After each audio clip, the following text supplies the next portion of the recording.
Assalamualaikum warahmatullahi wabarakatuh. Hai, kami dari kelompok 4 bersama saya Nugra Sapitri, Agnes Nadia Nopriani, dan Elvira Trimalana. Pada pertemuan kali ini, kami akan membahas mengenai penilaian dan evaluasi dalam UBD pada kemampuan perspektif pada matkul kuliah perancang dan pengembangan kurikulum. Oke, sebelumnya apa yang dimaksud dengan penilaian dan evaluasi dalam UBD? Jadi UBD memiliki penilaian terbuka atau yang dapat diketahui oleh pihak tertentu. Penilaian pada UBD berupa unjuk kerja atau kegiatan, dan proses evaluasi ini berdasarkan kriteria-kriteria tertentu atau mempunyai persyaratan dan ketentuan tertentu dalam proses pengambilan keputusan dalam pembelajaran. Kriteria dalam penilaian dan evaluasi artinya sama dengan rubrik. Jadi di sini mempunyai 6 rubrik penilaian. Yang pertama yaitu penjelasan, yang kedua interpretasi, yang ketiga aplikasi, yang keempat perspektif, yang kelima empati, dan yang keenam pengetahuan diri.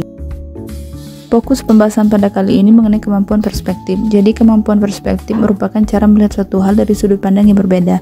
Di sini perspektif mempunyai 5 kriteria. Yang pertama yaitu kredibel, yaitu informasi atau bukti yang masuk akal untuk bisa dipercaya dan sudah terbukti kebenarannya dan bisa dipertanggungjawabkan. Yang kedua itu mengungkapkan, yaitu menerangkan dengan jelas, menguraikan suatu tindakan dan menyatakan. Yang ketiga wawasan, yaitu kemampuan seseorang dalam memandang, cara meninjau, cara melihat, dan tangkap indrawi terhadap suatu objek permasalahan. Yang keempat yaitu masuk akal, itu sebuah pertimbangan akal atau pikiran yang utarakan kata dan dinyatakan dalam bahasa serta dapat diterima. Yang kelima yaitu tidak biasa, yaitu kejadian atau transaksi yang mendasari harus memiliki tingkat keunikan dan daya tarik yang tinggi. Untuk memperdalam pembahasan, di sini kami mempunyai 3 contoh jurnal. Yang pertama yaitu perspektif siswa dalam pembelajaran daring pada masa COVID-19 di SMP Bantara Goa, Kabupaten Goa. Nah, penelitian ini bertujuan untuk mengetahui perspektif peserta didik dalam pembelajaran daring pada masa pandemi COVID-19. Nah, adapun rubrik penilaian dan evaluasi kemampuan perspektif pada penilaian ini, yaitu yang pertama, kredibel, terletak pada kevalitan hingga ada penerbitan jurnal. Yang kedua dan yang ketiga yaitu mengungkapkan, dan wawasan, terletak pada cuplikan ungkapan peserta didik, misalnya inisial NA. Selama ini kami belajar hanya melalui grup WhatsApp. Biasanya guru hanya mengirim gambar atau link, kadang menjelaskan sedikit, lalu diberi tugas dengan batas waktu. Kemudian yang keempat, penilaian masuk akal, terletak pada cara mengungkapkan kritik peserta didik yang mengarah pada evaluasi sehingga dapat diterima. Yang kelima yaitu penilaian tidak biasa, dapat dilihat dari keunikan sudut pandang peserta didik yang menghasilkan 3 macam perspektif. Baiklah, di sini saya akan menjelaskan jurnal dengan judul Refleksi Kritis Terhadap Pandangan Matematika dari Perspektif Siswa dan Pendidik Sekolah Dasar. Penelitian ini bertujuan untuk mengetahui bagaimana pandangan peneliti, pendidik sekolah dasar di SD negeri dan lembaga bimbingan belajar mengenai matematika serta penyebab dari munculnya pandangan tersebut. Hasil penelitian ini menunjukkan adanya perubahan pandangan peneliti.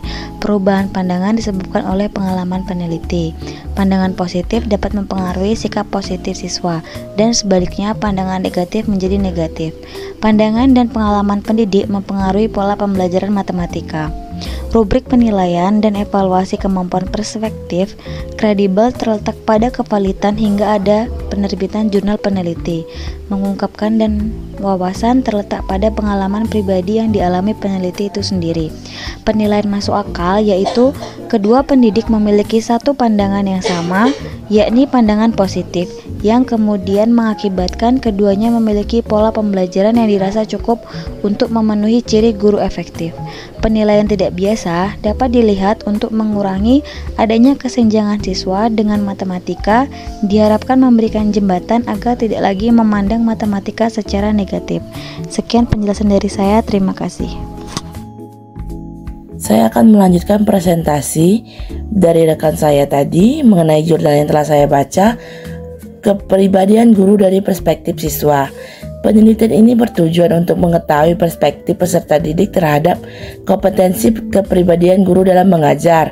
Adapun rubrik penilaian dan evaluasi kemampuan perspektif pada penelitian ini yaitu Yang pertama, kredibel, terletak pada kevalidan hingga ada penerbitan jurnal.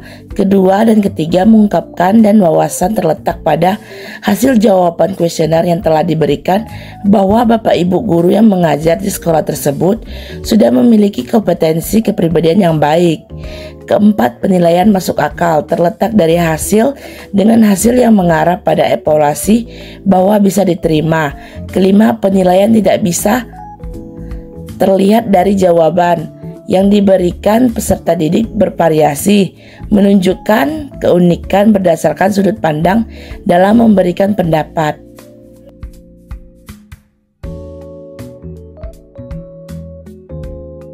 Oke, sekian penjelasan singkat dari kelompok kami. Semoga bermanfaat. Kurang lebih mohon maaf. Wassalamualaikum warahmatullahi wabarakatuh.